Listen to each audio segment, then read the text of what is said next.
c'est Tata Nexua et aujourd'hui on va parler de dynamisme des chapitres.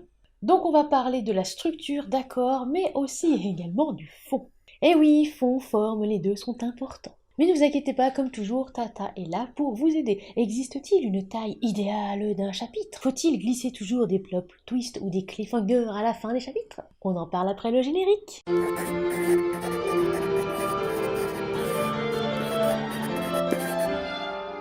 Pour ne louper aucune vidéo, abonnez-vous et activez la cloche. C'est quoi un chapitre?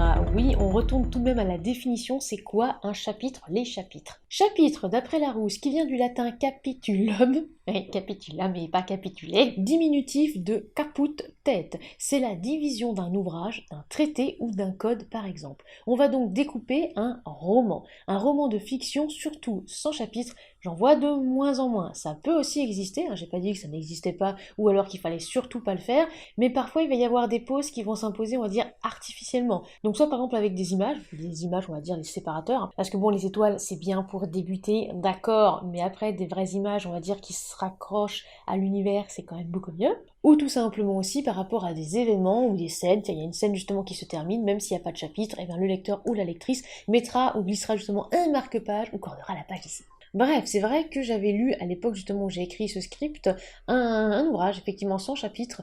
Il y avait quelques pauses en fait artificielles qui s'étaient faites parce que sinon sans pause c'est un petit peu compliqué. Mais ça se fait de moins en moins. C'est vrai que la plupart du temps on estime qu'il faut mettre des chapitres et très souvent aussi au niveau des maisons d'édition on risque de vous réclamer des chapitres plus ou moins courts. Donc je vous conseillerais d'essayer en tout cas de mettre des chapitres ou en tout cas on va dire d'essayer déjà de diviser peut-être votre ouvrage. C'est totalement aussi la même réflexion par rapport aux parties, si justement vous avez envie d'avoir des parties dans votre ouvrage, etc.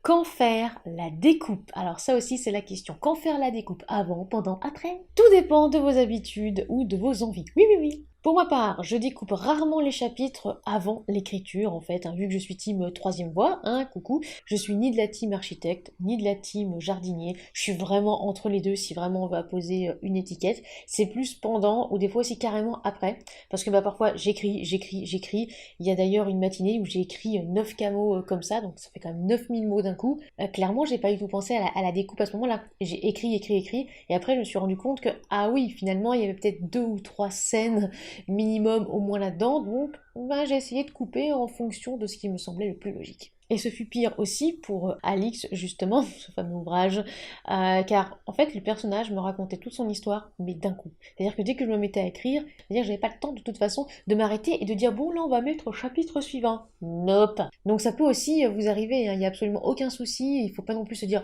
oh là là c'est horrible, etc. J'ai pas pensé à découper en chapitres. Non, ça peut très bien se faire pendant ou après. Et après, il y en a effectivement qui vont vraiment vouloir découper avant et qui vont dire non mais dans ce chapitre-là, il faut que je traite ça, ou il faut que le personnage fasse ça, et dans le chapitre suivant, il faudra qu'il se passe ça. Que ce soit rigide ou pas, ça c'est vraiment à vous de voir. Après, il se peut même que les chapitres soient raccourcis pendant le travail éditorial. Je pense par exemple à un certain ouvrage qui, effectivement, au moment d'arriver en maison d'édition, là, voilà, la directrice éditoriale et, je vais dire l'éditorice pour pas justement qu'on reconnaisse de qui ça pourrait être, voilà, tous les deux m'ont dit non mais là les chapitres nous paraissent trop longs, il faudrait que tu les raccourcisses. Alors attention, quand justement on a parlé de raccourcir, c'était pas justement enlever des mots, etc., même s'il y avait déjà pas mal de trucs qui ont été enlevés, mais c'est en réalité de rajouter plus de chapitres, donc en fait le nombre de chapitres a doublé. C'était pas forcément ce que j'avais en tête à la base, et d'ailleurs quand j'ai effectivement retravaillé cette histoire, j'ai plutôt refait ce que j'avais fait avant, parce que moi je suis vraiment, je vais pas dire non plus que je suis team chapitre long, parce que ça va dépendre des histoires, ça va dépendre de plein de choses, encore une fois,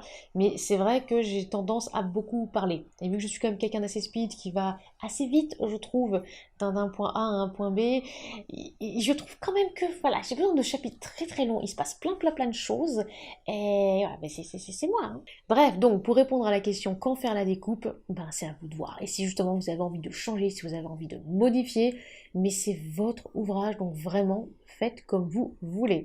Et parfois oui, et il faut quand même que je vous le dise, en maison d'édition, on peut pas forcément vous imposer, mais on peut effectivement dire ah non mais par exemple ce chapitre-là, ce serait peut-être mieux de le terminer à ce moment-là, ou à ce moment-là, etc. Et n'oubliez pas que, même si ça peut se négocier, comme toujours, il faudra avoir des arguments pour justement convaincre, mais parfois aussi, les DE, les éditeurs et les éditrices peuvent avoir raison. aussi. Donc ne restez pas peut-être braqué sur votre idée, essayez de garder l'esprit ouvert. Court, long, structure. Oui, on va quand même un petit peu parler de ça plus en détail. Non mais pour que ton livre marche, il faut que chaque chapitre fasse 2000 mots, ok? 2K mots, sinon ça marchera pas. Non mais un chapitre, dès qu'il fait plus de 10 pages, ah, putain, je gerbe là franchement, mais c'est beaucoup trop long là, ça va pas du tout. Non mais l'auteuriste là, il a vraiment rien compris à la vie. Non mais ça existe pas un chapitre avec 3 mots, donc là franchement tu te dégages, moi je vais te mettre 1 étoile sur 5 parce que ça n'existe pas. Non mais tu écris de la fantaisie, donc pour la fantaisie, tu dois faire de très très gros chapitres, hein, parce que c'est comme ça, parce que ça marche mieux. Garf.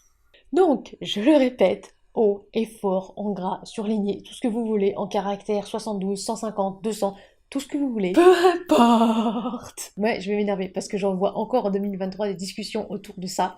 Ça m'agace, ça m'énerve, j'en perds en fait mon tardigrade. Voilà, ça me gave. Répétez après moi, peu importe. Oui, je vous vois là, en train justement de regarder cette vidéo ou de l'écouter. Répétez, peu importe. Il n'y a pas que la taille qui compte, il y a ce qu'on en fait. Voilà, ça peut s'appliquer effectivement aussi à d'autres domaines.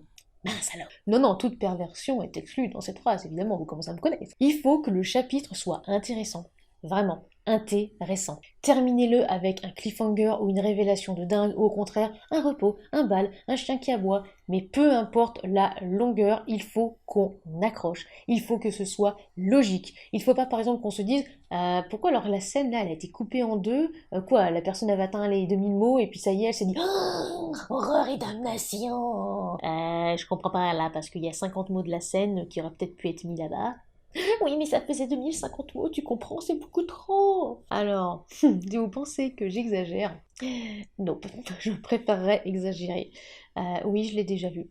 Je l'ai déjà vu, c'était sur Wattpad, où une personne que je connais, donc j'espère qu'elle va pas forcément trop se reconnaître, a coupé une de ces scènes, tout simplement parce qu'elle avait tellement peur, en fait, qu'on lui reproche d'avoir dépassé les 2000 mots sur un chapitre Wattpad, qu'elle a coupé sa scène. Sauf qu'en fait, ben ça le faisait pas. C'était pas du tout logique. Et du coup, les autres, les gens, lui ont reproché. Voilà, la logique. Donc arrêtez de mettre la pression sur les autoristes. Franchement, arrêtez vraiment ça. Un chapitre doit faire la longueur qu'il faut, qu'il doit faire, qu'il faudra. Vous mettez ça, mais autant que vous voulez, parce que la concordance des temps et moi, on est fâchés depuis 2000 ans.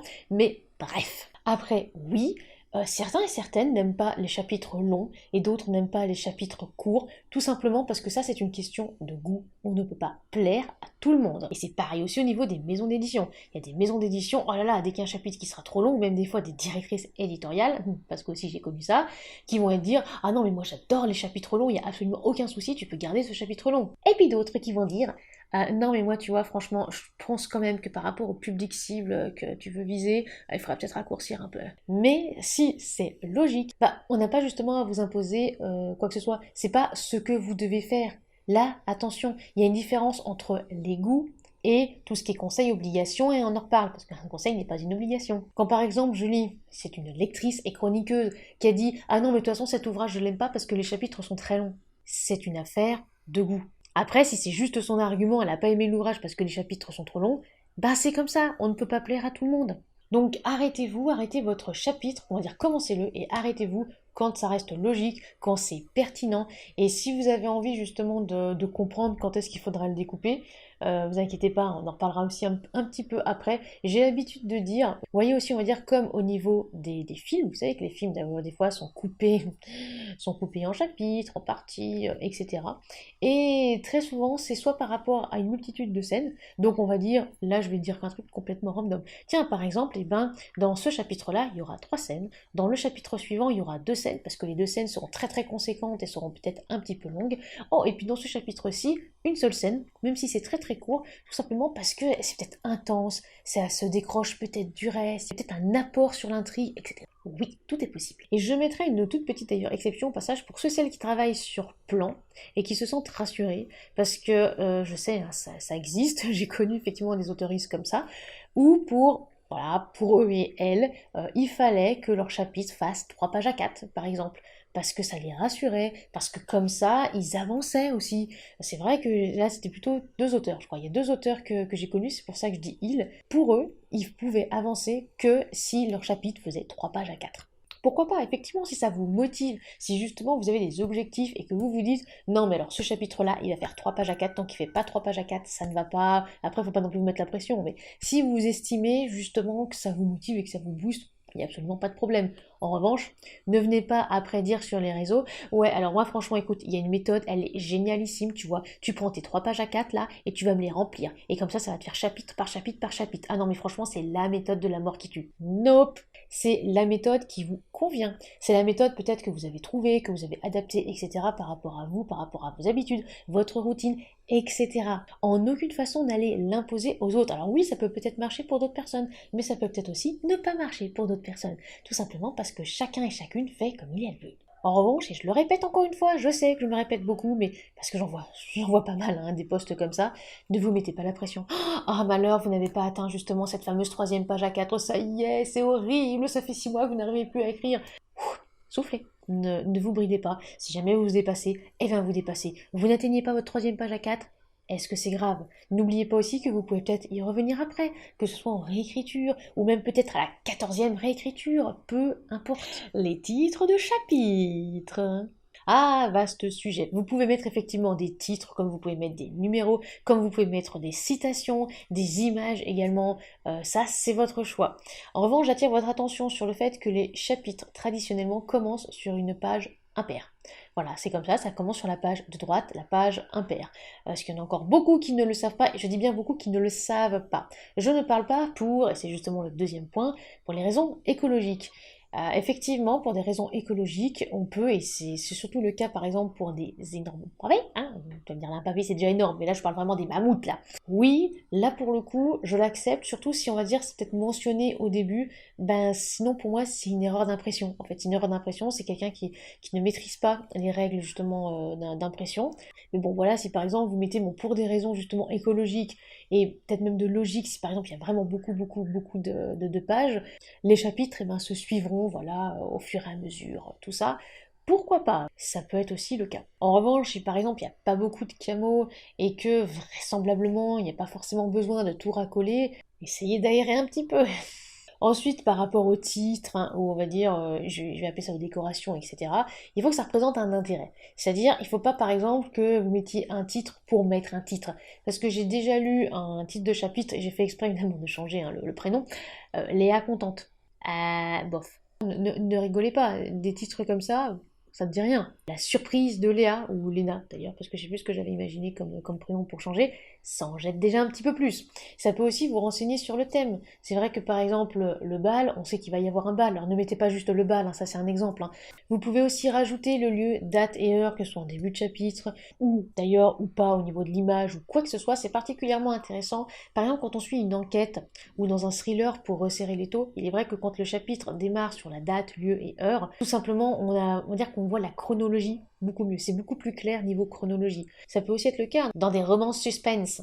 Oui, ça aussi c'est possible. Après, si ça n'a pas d'intérêt, si c'est pour dire que bon, à 8h elle prend son petit déjeuner comme tous les matins et qu'à 9h elle se met à bosser, à moins que c'est un intérêt pour parler peut-être d'une routine qui va être cassée ou d'une boucle temporelle. Et évidemment aussi, vous pouvez mettre donc des citations. Ce fut le cas pour le Jardin secret de Marie de Coralie Raphaël. C'est le cas aussi également pour d'autres personnes qui peuvent commencer ou terminer un chapitre par des citations. Là, il y a un autre exemple qui me vient en tête, c'est bien sûr Quel auteur à la noix es-tu de Sophie Lim.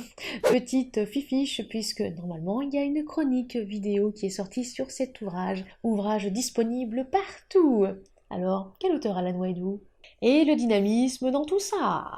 Parlons justement au niveau de ce cœur du sujet, le dynamisme.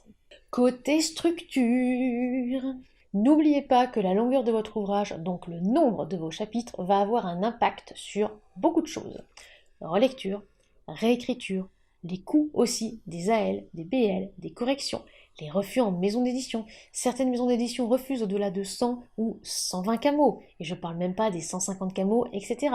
Tout simplement parce que derrière, il y a le prix de l'impression. Tout ça. Il y a aussi par rapport à la police, plus on a de camos, en fonction effectivement de la police, ça peut faire plus ou moins de pages. Et pareil aussi au niveau des chapitres. Si par exemple vous voulez des ornementations autour des chapitres, plus il y a de chapitres, plus ça réclame des ornementations, plus ça va coûter cher par rapport aux illustratrices ou aux graphistes. Idem par rapport aux gens. Attendez avant de me sauter dessus. Oui, il y a des policiers qui sont des pavés. souvent en poche, pas au format roman. En fantasy, il y a des ouvrages courts, rarement en dessous de 250 pages, ou alors par exemple en jeunesse, oui ça arrive. Après, j'ai rarement lu des romances contemporaines de 150 camos, ou encore des livres de développement personnel qui étaient des pavés aussi gros que l'édico. Ça peut arriver, je n'ai pas dit que ça n'existait pas. Je dis juste que, entre guillemets, je dis bien entre guillemets, c'est pas pour rien. Je m'explique. Parce qu'effectivement, on peut faire comme on veut. Mais n'oubliez pas votre public cible. Si par exemple vous avez un public cible qui apprécie les policiers, et pourquoi pas, on va dire, les policiers plutôt courts. Par exemple, prenez un public cible qui adore les policiers, peu importe qu'ils soient courts ou longs, mais avec beaucoup de suspense, etc. Là, ces personnes-là, vous pouvez, on va dire, un petit peu les tromper. Je suis un petit peu machiavélique là, oui. Mais avec des chapitres courts, avec des petits indices au fur et à mesure des chapitres. Ça peut être par exemple un petit indice ou une fausse piste par chapitre. Oui, là pourquoi pas. Ou par rapport à une romance, alors ça, pour le coup, c'est des fois des schémas en maison d'édition, donc je vais mettre l'auto-édition pour l'instant de côté. Il y a des schémas en maison d'édition où ça va être autour du chapitre 8 et 10 qui devra correspondre au tiers de l'ouvrage, etc. Il faudra qu'il se passe ça, ça ou ça. Sinon, par exemple, vous ne pourrez pas passer dans telle maison d'édition. Alors qu'effectivement, en auto-édition, si vous avez envie que le rapprochement se passe au chapitre 2 ou au chapitre 25, oui, vous pouvez totalement le faire. Ça surprendra d'ailleurs aussi le public cible. Bref, c'est juste que je voulais effectivement vous parler, on va dire, un petit peu de ce point au niveau de la structure. Et encore une fois, c'est pas non plus un conseil que je donne, parce que j'aime pas du tout donner des conseils par rapport à ça. Et j'aime pas aussi que les personnes écrivent en fonction de, c'est-à-dire, ah non, mais je vais écrire ça parce que comme ça, je vais pouvoir atteindre cette ME, etc. Sauf les personnes qui sont déjà sous contrat. Des fois, il y a des commandes. C'est vrai que si vous avez déjà signé avec une maison d'édition et que la maison d'édition vous commande, par exemple, une romance, etc., et il faut que ça se passe comme ça, je sais que pour beaucoup, ça les bride, que pour beaucoup, ils vont se dire «Ah non, non, mais c'est affreux et tout ça, c'est pas possible». Ouais, mais quand c'est une commande, et quand justement vous avez signé en maison d'édition, je vais pas dire un petit peu aussi que c'est le jeu, mais parfois ça peut aussi un petit peu nous faire sortir de notre zone de confort. Après, des fois, c'est un petit peu chiant. Et encore une fois, parce que ça, il y a beaucoup aussi d'auteuristes un petit peu débutants et débutantes qui l'oublient, quand vous êtes installé, voilà, on va dire quand vous êtes installé dans une maison d'édition, sous contrat, etc., c'est beaucoup plus facile si par exemple votre précédent ouvrage a marché, comme votre primo-roman par exemple a marché, de pouvoir vous imposer, ou de pouvoir, on va dire, imposer ce que vous avez envie d'imposer pour le suivant.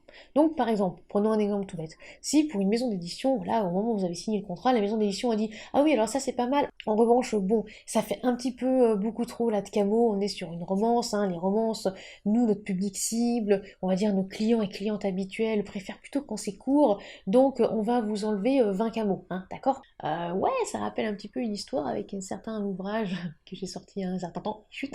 Bah à ce moment-là, on s'y plie. Et si jamais justement ça marche très très bien, là oui, pour le prochain, vous pourriez dire, bon bah là, cette fois-ci, pour ma romance, j'aimerais plutôt un ouvrage beaucoup plus long, avec beaucoup plus de chapitres, parce que là, je le sens bien. Comme je l'ai déjà dit, on ne pourra pas plaire à tout le monde, il y en a toujours qui ne seront pas contents et pas contentes. Vous avez déjà une base de lectorat, ils et elles apprécieront ce changement, apprécieront, on va dire, découvrir autre chose aussi, vous avez à proposer. Mais encore une fois, c'est un petit peu marcher sur des œufs, surtout pour les primo-romans. Quand vous êtes bien installé, je veux dire dans le paysage, hein, évidemment, c'est pas dit comme ça, je trouve qu'on est plus libre, et là, pour le coup, c'est très subjectif, hein. J'ai vraiment l'impression qu'on est plus libre, mais vraiment au niveau du primo-roman, on est extrêmement jugé, on est extrêmement traqué par rapport à ça, que ce soit en auto-édition ou en maison d'édition, on va vraiment voir si ça a marché. Et vous pouvez dire que c'est injuste, c'est le cas. Vous pouvez dire que c'est chiant, c'est le cas. Que c'est pénible, c'est totalement le cas. Je suis là, c'est pas pour briser vos rêves. Je suis là pour vous expliquer malheureusement comment ça se passe, c'est-à-dire la réalité, on va dire. Donc côté structure, si par exemple il y a vraiment des chapitres des fois qui ne servent à rien, ou c'est des fois des chapitres blabla, oui, l'éditeur ou l'éditrice peut carrément vous dire ça on retire. Mais attention, on retire, c'est pas on va dire on supprime et que ça n'existe plus. Vous pouvez le mettre de côté. Et peut-être que ça pourra servir pour un autre ouvrage, un spin-off, etc. Et oui, au début ça fait mal parce qu'on se dit oh là là, mais on sacrifie quand même plusieurs heures de notre travail, etc. C'est pas un sacrifice, c'est juste on met de côté pour le ressortir plus tard. Et c'est pareil aussi si par exemple ça a déjà été le cas, je crois que c'était un auteur en auto-édition qui a sacrifié, je crois que c'était pas moins de 35 camos, faudrait que je vérifie quand même ça. Au niveau de son ouvrage policier, il avait un ouvrage policier qui était trop long pour les lectrices, et le problème c'est qu'il dépassait pas les 1 à 2 étoiles, l'histoire était bien, l'intrigue était bien, mais c'est vrai que c'était particulièrement long, il y avait des longueurs, et même si c'était pas un thriller, les personnes trouvaient ça long. La personne a retiré beaucoup de camos, il a fait des chapitres beaucoup plus courts, Et il a l'air de rien, ça a décollé. Je ne dirai rien d'autre parce que cette personne est sur Twitter, il va peut-être se reconnaître. Et là maintenant, flirte avec beaucoup plus de commentaires entre 3 et 5 étoiles. Après, il y a toujours des mécontents, hein. Voilà, il y aura toujours des commentaires, 1 étoile sans commentaire là. Mais oui, ça peut arriver, donc c'est pour ça que je vous dis, ne restez pas, on va dire, enfermés, ne restez pas, on va dire, trop bridés en mode «Ah non, non, mais il faut que je fasse ci, il faut que je fasse ça», mais ça va dépendre de plein de choses. C'est vrai que je préfère dire restez ouvert, restez ouverte, on ne sait jamais ce qui peut arriver, peut-être que vous allez vous rendre compte au bout de la 3e réécriture que ah bah oui, peut-être que là ce chapitre est peut-être un petit peu trop court, ou que celui-ci est peut-être un petit peu trop long, ou que là il y a trop de longueur, etc. Donc c'est pour ça qu'encore une fois que je le répète, au niveau de la structure, ça peut bouger, ça peut changer. Ne vous dites pas non mais là c'est bon, ce chapitre-là va être bouclé, bouclé, bouclé. On ne sait jamais. Côté fond, côté fond, côté fond, côté fond. Déjà, la première chose que je vais dire et répéter à fond, on évite de commencer un chapitre par une impersonnalité ou un pronom, sauf si ça a un intérêt certain. Par exemple, si votre personnage n'a pas encore de prénom, parce que son prénom, bah, c'est peut-être une partie de l'intrigue, hein, c'est complètement possible, du coup vous allez parler d'une créature, ou de il, ou de elle. Évidemment, vous pouvez commencer le chapitre par elle, ou par créature, ou alors tout simplement la créature. Mais évidemment, c'est justement le prénom, c'est une partie de l'intrigue. Mais si votre personnage a un prénom, qu'on l'a découvert par exemple au niveau du résumé de l'ouvrage, ou peut-être aussi au tout début, ne commencez pas un chapitre par elle ou par il. Déjà parce qu'on va se dire qui. Qui c'est qui parle là en fait? Avec qui on est? Pareil aussi avec certains chapitres qui commencent par je. Et des fois il y a des romans chorales où c'est pas indiqué justement qui parle. On est là, et c'est qui? Et c'est pareil aussi, quand vous soumettez en maison d'édition, n'oubliez pas qu'on peut ouvrir une page au pif, et que si on a directement elle, et que ça se suit, hein, et qu'on sait là elle qui, et qu'on ne comprend rien, c'est get out, basta. Pareil pour les ça, les cela, les on. On, de tout dire, on se dirige vers le fort. On, c'est qui? On. Et après, plusieurs lignes plus loin, on a encore ce on n'a pas de prénom, on n'a rien, on ne sait même pas de qui on parle. Nope, get out, basta. N'oubliez pas que les éditeuristes ou ceux et celles qui trient les mails, ou même après aussi au niveau du comité de lecture, les gens des fois ne se cassent pas la tête. Si c'est pas compréhensible, si on va dire au niveau de la page, vraiment de la page, ou peut-être 2 pages à la limite, on n'arrive pas à comprendre de qui on parle, mais on va pas plus loin. Tout simplement parce que derrière, il y en a plein d'autres des tapuscrits et des tapuscrits où par exemple les débuts de chapitre seront accrocheurs. Après, évidemment, il y a des exceptions, par exemple pour le ça, cela, si votre perso vient de subir, on va dire, un événement assez hardcore, et que vous débutez le chapitre par «Oh, ça fait putain de mal!» Oui, si après en plus vous suivez avec la description de la douleur, ou peut-être plein d'autres petites choses, là oui, ça peut très bien se comprendre que vous débutiez un chapitre par une impersonnalité. Ensuite, d'après un atelier d'écriture avec Bernard Weber, ouais, j'ai récupéré justement quelques petits trucs. Chaque chapitre doit être une nouvelle. J'apprécie particulièrement ce conseil. Une situation qui démarre, un développement et une fin surprenante qui appelle au chapitre suivant. Alors évidemment, par rapport à une fin surprenante, on ne dit pas une fin cliffhanger, une fin waouh, quoi que ce soit, une fin surprenante. C'est-à-dire une fin qui nous donne envie de lire la suite. Ça peut être mais tout et n'importe quoi, ça vraiment, mais c'est à vous de voir. Mais je trouve que ce conseil est pas mal. Et c'est vrai que voyez le chapitre comme ça, une situation, un développement, une fin, etc., etc., etc. Un petit peu, on va dire, comme une petite nouvelle. Et évidemment, il faut qu'il y ait un lien entre tous les chapitres. Ensuite, posez-vous les bonnes questions. Que va-t-il se passer dans ce chapitre? Qu'est-ce qui se passe dans ce chapitre? Est-ce que les persos vont avancer ou pas? Est-ce qu'ils avancent ou pas? Est-ce que l'intrigue aussi avance? Ou est-ce qu'au contraire, on reste un petit peu, malheureusement, statu quo? Quel sera l'élément qui va tout déclencher? Ou au contraire, apaiser? Comment vont-ils s'en sortir aussi, que ce soit ces personnages ou aussi les ennemis? Et après, le suspense. Je suis d'accord avec Weber là-dessus, l'auteur et l'autrice, vous avez vraiment le devoir de nous surprendre. Attention, je vais reciter. Déjà, c'est une première politesse par rapport au lecteur et ça permet de relancer, rechercher une manière de surprendre, ajouter de l'émotion. Ouais, mon très cher Bernard qui le dit, pour que le lecteur ou la lectrice ait envie de passer au chapitre suivant, ce chapitre-ci doit l'émerveiller, on doit continuer à accrocher. Et effectivement, tout l'intérêt est là, accrocher. Ok, d'accord, mais comment on accroche? Posez-vous la question si vous voulez rajouter des pages, en supprimer, ou peut-être aussi ajouter des scènes, en supprimer, etc. Il y a même aussi peut-être des fois des personnages qui vont arriver au niveau des réécritures et qui vont dire «Non mais en fait, moi je n'étais qu'un personnage tertiaire, mais je viens passer en secondaire». Bref, et n'oubliez pas aussi que les maisons d'édition peuvent parfois aussi supprimer des chapitres, non pas on va dire parce que ça sert à rien ou parce que c'est à jeter, encore une fois ça n'a rien à voir avec ça, mais parce qu'à l'instant T, c'est-à-dire au moment où justement on construit l'ouvrage, où on va dire on met à plat l'intrigue et tout ça, bah peut-être qu'on se dit que ça n'a pas lieu d'être, peut-être que ça peut faire l'objet, comme je l'ai dit précédemment, d'un spin-off ou peut-être même aussi d'une suite, etc. N'oubliez pas que c'est pas parce que voilà on retire quelque chose que ça y est, c'est parce que c'est mauvais ou parce que ça ne va pas. Ça dépend vraiment du contexte et on va dire de ce qui entoure. Le bon découpage, ça aussi Weber le dit, et ça revient de toute façon à ce que j'ai dit plus haut au niveau de l'intérêt. Peu importe la longueur, la découpe doit se faire au meilleur moment.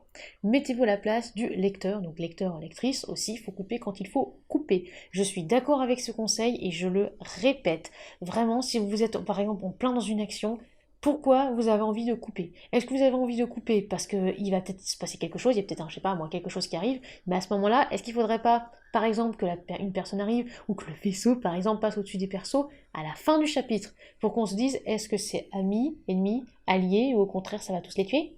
Surprenez-nous. Dans votre chapitre, vous allez avoir une scène ou des scènes, plusieurs même, certaines plus importantes avec votre héros, ou au contraire un élément d'intrigue ou les deux, tenez-en compte au niveau des chapitres, et même si par exemple le chapitre fait que quelques lignes, oui, c'est possible que le chapitre fasse quelques lignes, ça peut être pour tout n'importe quoi, hein. Par exemple, je ne sais pas, mais un personnage qui est en pleine rédemption et qui est en train de réciter une litanie.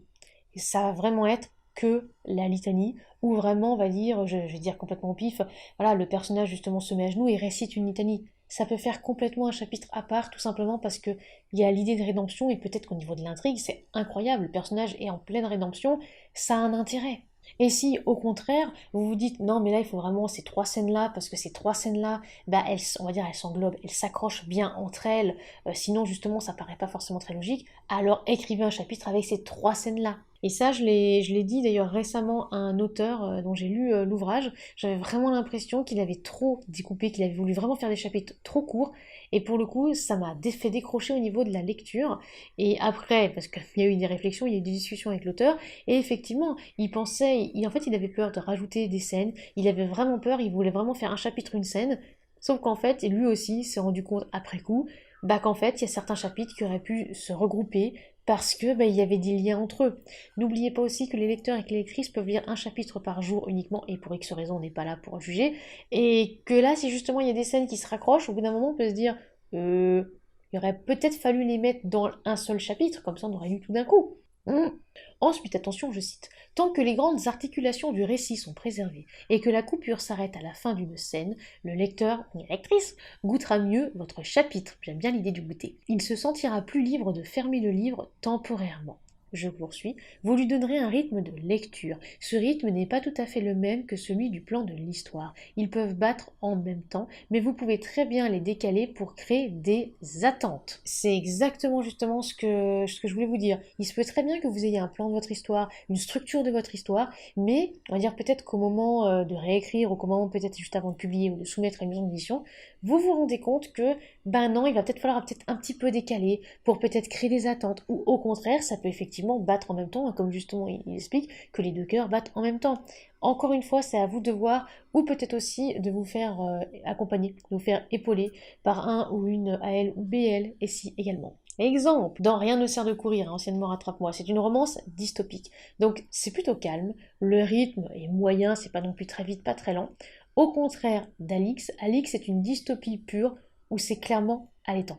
Mais vraiment, j'ai vraiment, on va dire, construit ça, pas non plus comme un rythme thriller, parce que c'est pas non plus un thriller, mais je voulais vraiment qu'il y ait cette idée de est-ce qu'elle va, pas forcément qu'elle va crever, mais qu'est-ce qui va se passer justement, qu'est-ce qui va encore lui tomber dessus. Et pour autant, j'ai plein de choses à raconter, donc j'ai des chapitres plutôt longs, et pour pas qu'ils soient lents, clairement je me suis accrochée au rythme. Et à chaque fois justement quand j'ai lu ça, que ce soit à mon AL ou aussi à mes BL, à chaque fois je leur demandais est-ce que vous avez repéré une baisse de régime, une baisse de rythme, et si il ou elle me disait ouais là franchement je trouve que c'est trop long, il y a trop de longueur, je changeais, parce que justement vu que mes chapitres sont assez longs, j'ai pas envie que les personnes décrochent, donc eh ben je rectifiais, eh bien je rattrape ça, eh bien justement pourquoi pas rajouter une scène d'action à ce moment-là, ou au contraire une révélation, quelque chose peut-être de plus doux, peu importe, mais pour ma part, il ne faut pas que les lecteurs et que les lectrices décrochent de certaines scènes. Donc, et je fais tout pour qu'ils ne décrochent pas. Et c'est pour ça aussi que c'est un petit peu l'intérêt des BL, hein, des bêta lecteurs et des bêta lectrices.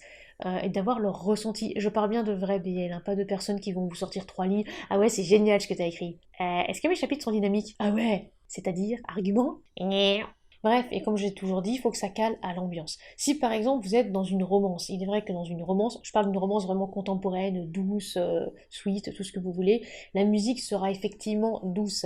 Si par exemple vous avez une playlist de hard metal, ça peut peut-être un petit peu décrocher, on va se demander pourquoi. En revanche, si c'est effectivement une romance contemporaine avec des musiciens, avec l'idée d'une musique, ah oui, là, pourquoi pas. C'est aussi pareil pour vos ouvrages. Si on est dans une ambiance un petit peu, je veux dire comme Le Dernier Souffle de Mélanie Desforges, un petit peu, voilà, c'est glauque, c'est angoissant. Je verrais pas par exemple une musique pour les enfants là très joyeuse. Ça risque effectivement de décrocher. C'est pareil.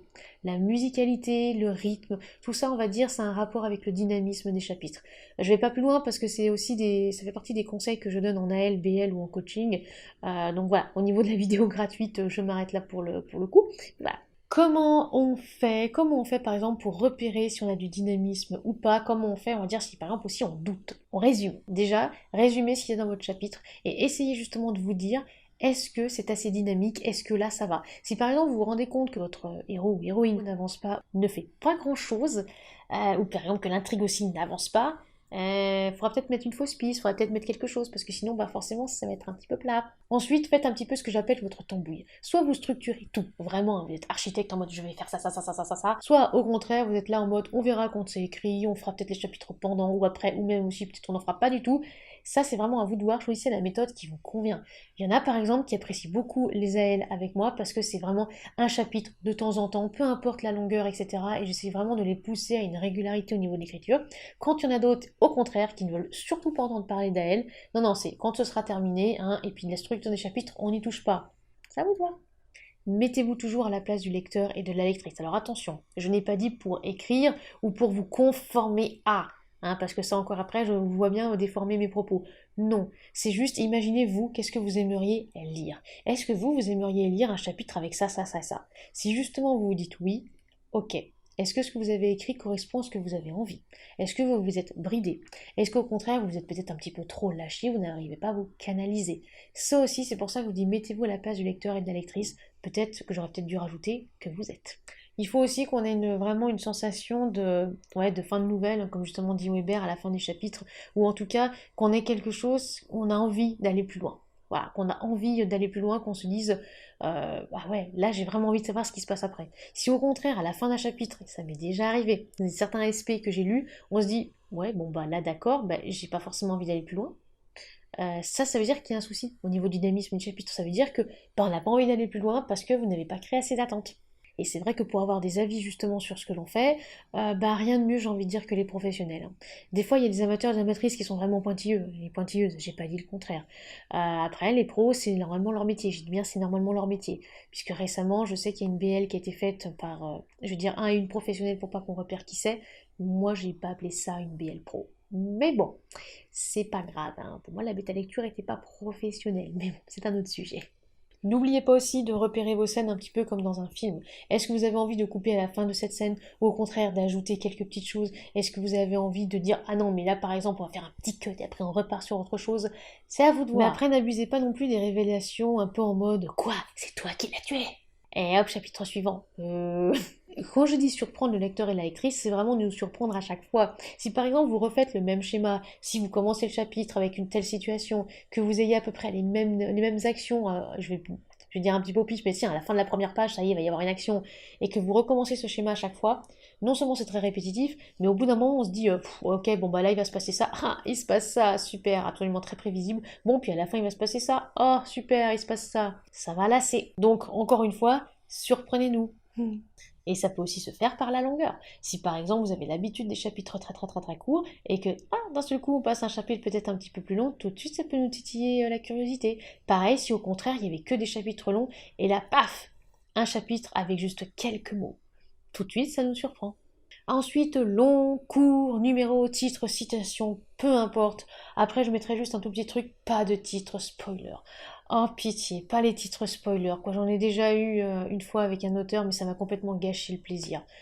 Oui, c'était vraiment du style la mort de X ou la mort de Y. Quel intérêt? Du coup, je savais que X et Y allaient mourir. Et l'intérêt du chapitre, c'était quoi? qui allait tuer cette personne, on le savait déjà dans le chapitre d'avant, en fait.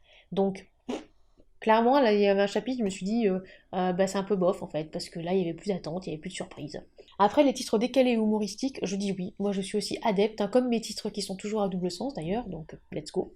Et ensuite, pour les cliffhangers, etc., oui, mais comme je l'ai dit, on n'en abuse pas. N'oubliez pas qu'il faut aussi que le lecteur et que la lectrice dorment de temps en temps pour mieux savourer et mieux aussi apprécier et goûter votre ouvrage. Si à chaque fois vous terminez avec des cliffs, ça peut être à double tranchant. Il y en a qui vont mais extrêmement adorer. Je sais qu'on peut pas plaire à tout le monde, mais je parle aussi au niveau aussi des maisons d'édition et du reste. Parfois, ça peut aussi un peu lasser. On en revient au même, on va dire à ce que je disais avant, au même schéma. Si à chaque fois vous reproduisez le même schéma, le même schéma, le même schéma, à un moment c'est lourd en fait. Et n'oubliez pas de nous surprendre. Voilà, c'était justement la petite vidéo sur le dynamisme des chapitres. J'espère qu'elle vous a plu. On se retrouve la semaine prochaine pour une autre vidéo. Je pense que ce sera certainement un tata vous thème. Il faudra que je parle aussi un jour, hein, bien sûr, des trigger warnings, des TW, de plein d'autres petites choses que j'ai envie de parler aussi au niveau des chapitres. Mais là, c'est un conseil d'écriture, donc on va rester au niveau du conseil d'écriture. On verra peut-être ça dans des tata vous thème. Si vous voulez nous soutenir financièrement parlant, rendez-vous sur la page Tata Nexua sur les plateformes Tipeee, Ko-fi ou aussi KissKissBankBank. N'oubliez pas de vous abonner, de lâcher un like, un commentaire et de partager cette vidéo, cela nous fera très plaisir et ça nous aide au niveau algorithme. A très bientôt et soignez votre plume.